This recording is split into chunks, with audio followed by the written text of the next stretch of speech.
एक IT company के मालिक और एक गौमूत्र के विशेषज्ञ भी हैं। गौमूत्र के विशेषज्ञ, आपका पूरे परिवार की डिग्रियां भी जोड़ लें तो इनके बराबर नहीं हो पाएंगी। सर अब तो मुस्कुरा लीजिए, भाषण खत्म। मंद मंद मुस्कुराती हैं, स्पीकर साहब को भी मुस्कुराने के लिए बोलती हैं। गंभीर विषय पर भी प्रधानमंत्री मोदी जी आज युवाओं से सीधा जुड़े हुए हैं और इसीलिए आज युवा उनकी बात को सुनते भी हैं। रात को 12 बजे अगर रिकॉर्ड करके अपना संदेश वो किसी सोशल मीडिया प्लेटफॉर्म पर डालते हैं तो शायद दुनिया के किसी नेता की किसी मैसेज को इतनी बार नहीं देखा गया होगा। 400 मिलियन व्यूज एक मैसेज को देखने के, ये दिखाता है कि प्रधानमंत्री मोदी जी युवाओं में कितने लोकप्रिय हैं। जब दूसरा वीडियो डाला तो उसमें भी 250 मिलियन से ज्यादा 270 मिलियन हो गए। आपके कहने से लोकप्रियता खत्म नहीं होगी। लोकप्रियता है तभी तीसरी बार देश के प्रधानमंत्री देश की जनता ने बनाया है।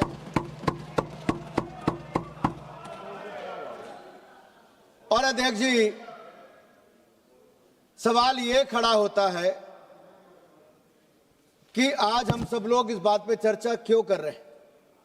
क्योंकि परीक्षा में धांधली, पेपर लीक, ये किसी आतंकवाद और माओवाद से कम खतरनाक नहीं है, क्योंकि इसका सबसे पहला शिकार हमारा युवा होता है।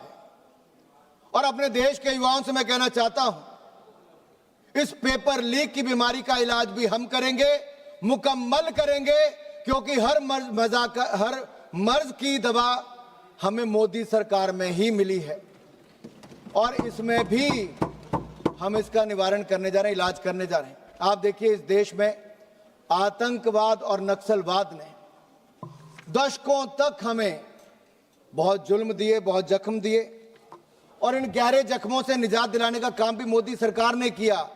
आतंकवाद और नक्सलवाद को जड़ से हमने ही खत्म किया है और पेपर लीक्स की समस्या को भी जड़ से खत्म करने का काम करेंगे। और इसीलिए आज जब हम सब इकट्ठे हुए हैं तो देश के युवाओं को मैं कहना चाहता हूं, ये देश के युवाओं के भविष्य की बात है।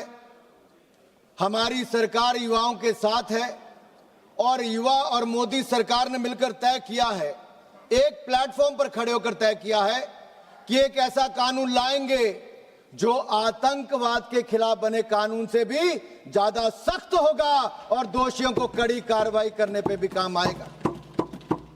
और आज का ये कानून आप देखिए, जो 2024 में हम लाए थे उसमें संशोधन करने के लिए लाए। अभी वेणुगोपाल जी कह रहे थे, पहले प्रियंका जी ने कहा कि कानून में बदलाव क्यों करने वाले हो।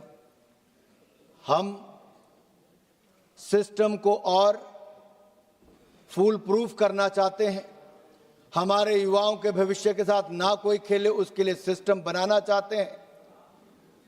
तारीख पे तारीख, डिले पर डिले ये ना हो, जान से लेकर जुडिशियल सिस्टम को समयबद्ध तरीके से काम करने के लिए हम ये नया सिस्टम बनाने जा रहे हैं। लेकिन आप तो समय पर चर्चा करने के लिए तैयार नहीं थे, हाउस चलने नहीं दे रहे थे। राहुल गांधी जी को लगा देश के युवाओं ने उनको पूछा नहीं, ना अखिलेश जी को पूछा, ना किसी पॉलिटिकल पार्टी को पूछा, तो अब करें क्या? तो उन्होंने वो किया जो किसी नेता प्रतिपक्ष को नहीं करना चाहिए। वो प्रधानमंत्री निवास के बाहर जाकर लेट गए। अरे राहुल जी, आपकी तड़प जलन मैं समझ सकता हूं, प्रधानमंत्री निवास के अंदर आपको जाने का मौका नहीं मिल पा रहा, लेकिन बाहर ही लेटने का मौका ले लिया आपने।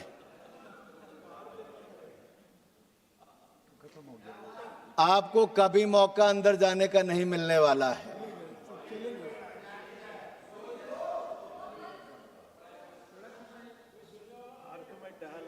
और हालत देखिए साहब क्या थी, हर तरह के प्रयास करके देख लिए, युवा उनकी बात सुनने के लिए तैयार नहीं था।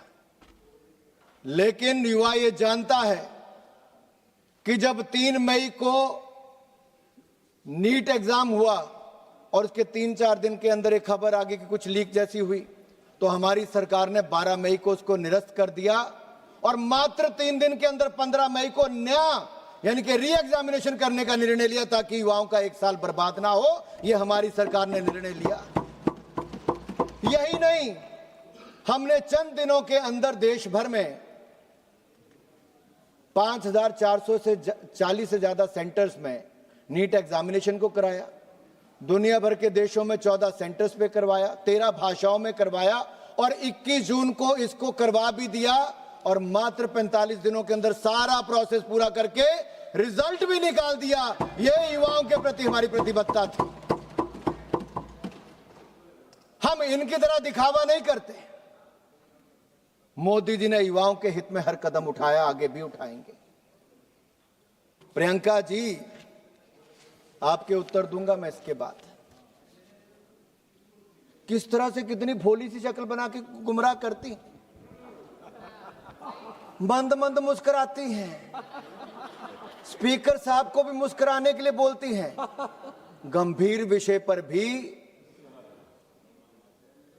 अपने पुराने जो इनकी सरकार के कुकर्म थे, जो खराब काम थे, उनको ऐसा पर्दा डालने का प्रयास करते हैं। लेकिन सर, मुझे दुख इस बात का है क्योंकि देश के एक बहुत बड़े वैज्ञानिक, एक बहुत बड़े प्रोफेसर, आईआईटी मद्रास के प्रोफेसर वी कामाकोटी जी के बारे में उन्होंने जो टिप्पणी की। कौन है प्रोफेसर वी कामाकोटी जी? हमारे फॉर्मर चेयरमैन है आर्टिफिशियल इंटेलिजेंस टास्क फोर्स के। आरएसएस से होने का कोई गुनाह नहीं, अगर होंगे भी तो उनको गर्व होना चाहिए इस बात का कि आरएसएस के हैं। आप भी ज्वाइन कर लीजिए, आप भी ज्वाइन कर लीजिए। थोड़े संस्कार आ जाएंगे, थोड़े संस्कार आ जाएंगे। देश के बारे में सोचना शुरू कर देंगे अगर आप आरएसएस का हो जाएंगे तो। आईआईटी मद्रास की फैकल्टी थे 2001 से 2022 तक। पीएचडी डिग्री उनकी कंप्यूटर साइंस और इंजीनियरिंग में है। आपका पूरे परिवार की डिग्रियां भी जोड़ लें तो इनके बराबर नहीं हो पाएंगी। और मैं एक बात और कह दूं, मुझे तो लगता था प्रियंका गांधी जी कुछ अच्छा कहेंगी। उन्हें कहा ये गौमूत्र के विशेषज्ञ हैं। तो गांधी परिवार की सबसे बड़ी समस्या यह है कि वो भारत की परंपराओं को ना तो समझते हैं और ना ही समझने का प्रयास करते हैं, बल्कि उनका उपहास उड़ाते हैं।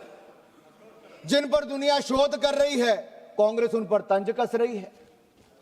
देश के प्रतिष्ठित प्रेस्टिजियस जो साइंटिस्ट जो भारतीय ज्ञान परंपरा का अध्ययन करना चाह रहे हैं, कांग्रेस उनका मजाक उड़ाती है। ये हमारी संस्कृति, हमारे समाज और हमारे साइंटिस्ट के साथ सदा कांग्रेस यही करती रही। लेकिन वैज्ञानिक होने का मतलब यह नहीं कि आप अपनी सभ्यता और समाज से कट जाएं, आप अपनी परंपराओं को ना जाने। डॉक्टर कामकोटी जी आधुनिक विज्ञान के शिखर पर है। एक तरफ आर्टिफिशियल इंटेलिजेंस के एक्सपर्ट हो सकते हैं तो दूसरी ओर गौमूत्र पर भी अध्ययन कर सकते हैं, इस पर रोक नहीं है। अपनी जड़ों से जुड़ने पर कांग्रेस को परेशानी है। मुझे तो लगता था प्रियंका गांधी जी राहुल गांधी जी से थोड़ी बेहतर होंगी, बहन भाई से थोड़ी बेहतर लगती थी, कम से कम हंस तो लेती थी। लेकिन आज जो आईआईटी मद्रास के डायरेक्टर के ऊपर तंज कसा, मैं ये कहूंगा भाई बहन एक जैसे लगते हैं, एक ही वनस्पति पर हैं। जिसके इस्तेमाल के साथ दिमाग कई बार सही तरह से फंक्शन नहीं करता है और हो सकता है गौमूत्र इसको क्योर करे। डॉक्टर साहब, हो सकता है एक ही गौमूत्र उनको क्योर करे। इसलिए मैं फिर एक बार कहता हूं, अभी तो उस इलाज पे भी आता, लेकिन पहले पेपर लीक का इलाज कर लें। आनंद जी, आनंद आएगा सुनने में। भदौरिया जी,